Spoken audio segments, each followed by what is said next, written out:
In the last week of school, hallelujah, and this is probably the last chapter that we're going to do on solids and liquids. And I'm going to hit you with a kind of a hard idea today. I don't think it's very hard. It just seems very hard. It seems very sciencey to me. And that's the idea of electronegativity. Even the word sounds just so hard. Or the word polarity. So if I give you the word polarity, I want you to see the word pole, like a north pole or a south pole. So if you have the Earth, we have a north pole and a south pole, and that means that one side is towards one direction and the other side is towards the other direction. So it's polar because it's sided. So any point in the Earth that you could name, I could tell you, oh, you're towards the south, you're in the southern hemisphere, or oh, you're towards the north, you're in the northern hemisphere. It's polar, okay? Or if we have a magnet, you can say that a magnet has a north pole and a south pole. That's different from the polar on the Earth.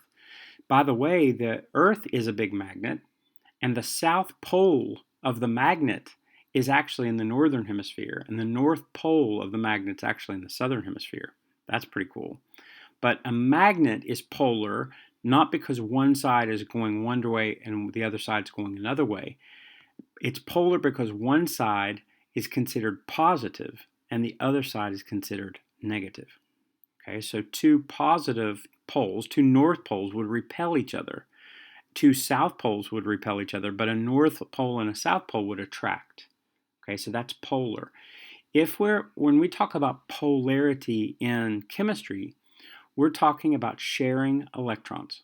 All right, so I want you to imagine that you are sharing, let's say, a peanut butter sandwich or a pizza. Okay, you're sharing a pizza with someone who eats more pizza than you. All right, so you eat slow and they wolf down their food, and they've just they're a bottomless pit. And so you buy half the pizza, but they eat 8 slices out of it.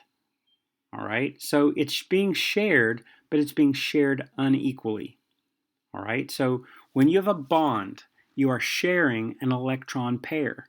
That's 2 electrons, and if I share 2 electrons with you, all right, I brought 1 electron to the party, you bought another one. So if it were perfectly in the middle, you would have just as much negative from that electron as I do. But if you pull that electron to yourself more than I pull it, okay, so if it's a tug of war and you're winning, then that negative electron becomes closer to you and you become negative. And that electron used to belong to me, which means it's away from me and I become more positive. All right, so let's imagine 3 scenarios. You either are sharing that electron pair perfectly equal, okay? So the tug of war is matched. You and me, perfect the same, which means that negative counts for me the same as it counts for you, and we're both neutral, okay? There's no positive, no negative, right? So that's one. If it's perfectly equally shared, then one side is going to be the same as the other side, and it's non-polar. There's no pole. Okay. Now imagine the situation where one element is pulling on that electron harder than the other. Since that electron is negative, the side that's pulling harder becomes more negative. The side that's pulling less hard becomes more positive. And so if you have one side of your molecule that's positive and one side that's negative, it's polar, like a pole. Okay? So there's your other possibility. Your third possibility is I pull on it so hard that I actually rip it out of your hands. And I become perfectly negative and you become perfectly positive. Okay, so instead of part of the molecule being positive and part being negative, I actually rip it off. I become an ion, I become an anion, I'm negative because I now have more negatives. Since that electron is negative, I'm more negative than I used to be, so I become -1. You got 1 electron stolen from you, so you now become +1. So remember, anything in group 7 becomes -1, anything in group 1 becomes +1. What's happening is it's sharing until it just rips it off. one steals it from the other. So there's three possibilities. We share it equally, and there's no pole at all. It's not polar. We unequally share it to where it's closer to you and farther from me. You become negative, I become positive. So it's the same molecule with one side being positive, one side being negative. And then the other possibility, you pull so hard that you pull the electron completely to yourself, pull it completely away from me, and you become negative and I become positive. All right? So that's all the lesson in a nutshell. So let's see the details. We're going to see that these guys steal electrons. Okay, anything group 7 steals, it only needs one to steal to become like group 8. Remember, group 8 is stable, so this one steals. So it really wants to be like group 8. This one is a little less, okay, because it's farther away from group 8. This is even a little less. It's farther away from group 8, farther away. So we're going to see that the elements that are more likely to become negative have a higher electronegativity. Okay, so which one would rip the electron off the more? Would fluorine rip an electron, or would oxygen rip an electron?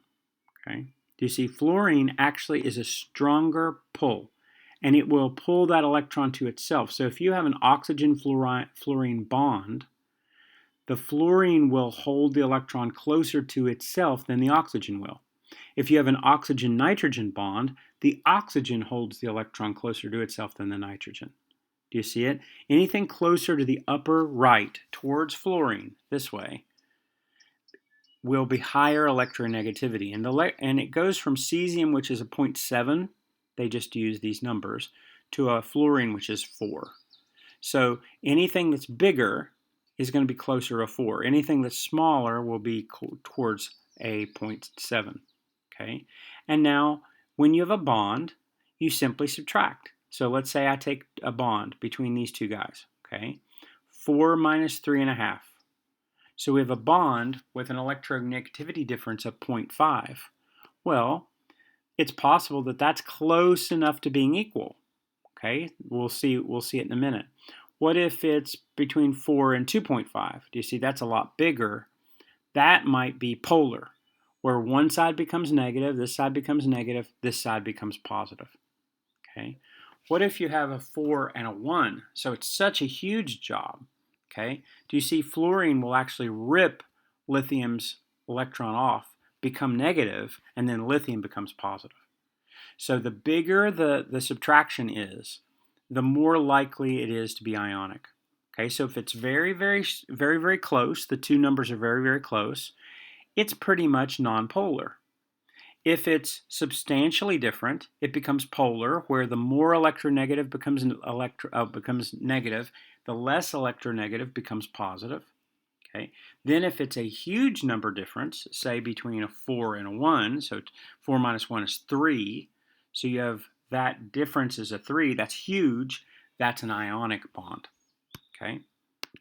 Using the periodic table, predict the order of increasing electronegativity for oxygen, potassium, carbon. Okay. Which one's closer to fluorine? Oxygen is the biggest. Okay. Now potassium and carbon, which one is bigger? Carbon is next big, and then the lowest is potassium. Okay. That means when fluorine or oxygen joins with carbon, oxygen pulls the electron more and becomes negative. The other one becomes positive. When carbon joins up with potassium, carbon becomes negative, potassium becomes positive. Just that sidedness, okay? One side becomes positive, one side becomes negative. And then say if this far away, so fluorine joins with lithium, it's so far away that it completely steals. And this becomes negative, completely negative, and it becomes an anion, and that becomes completely positive and becomes a cation. Okay. All right, so you've got 3, don't you? You've got covalent, okay, covalent. So if they're equal to each other, okay, so the numbers are the same. So let's say you have fluorine and fluorine.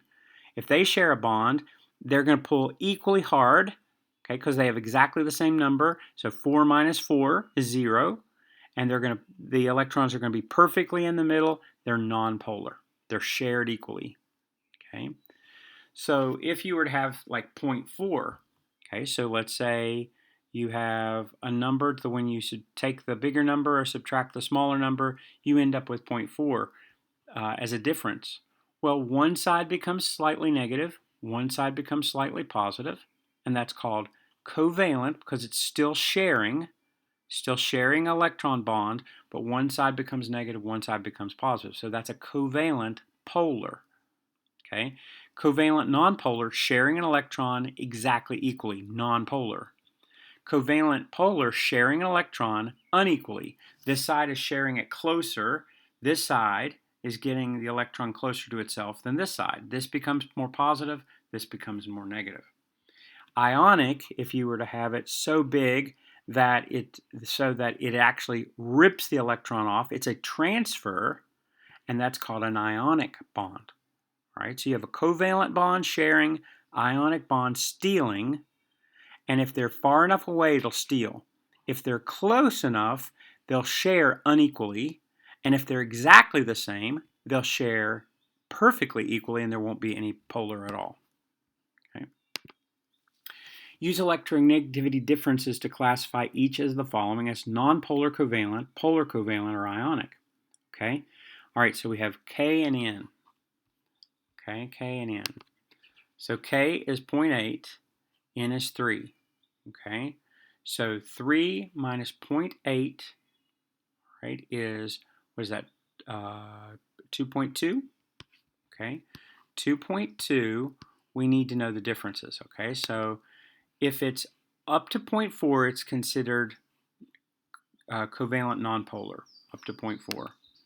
If it's from 0.5 to 1.7, it's covalent, so one side is negative, the other side is positive. If it's more than 1.7, okay, if it's bigger, if it's 1.8 or bigger, it's completely ionic. So this one was between nitrogen and potassium, it would become ionic. The nitrogen would completely steal the electron from potassium, become negative, and this becomes positive, right? How about oxygen and nitrogen? All right, oxygen is 3.5, nitrogen is 3. All right, so that is 0.4. Well, no, it's 0.5, so it can't be nonpolar. It's just slightly polar, so it's 0.5, and that's the lowest of the so this one would be slightly negative on one side, slightly positive on the other. Okay. Chlorine and chlorine, easy. They're exactly the same. They pull the same. They would be non-polar covalent. They share perfectly equally. And then the last one, hydrogen and chlorine. Hydrogen and chlorine. So hydrogen's 2.1, chlorine is 3. So it's 0.8. 0.8 is bigger than 0.5, so it must be polar covalent. So one side becomes, the chlorine would be negative, the hydrogen would become positive. So it would be unequally shared, right? I hope there was some aha moments there. This is your last week. We are going to be finished this week. I think you can do it.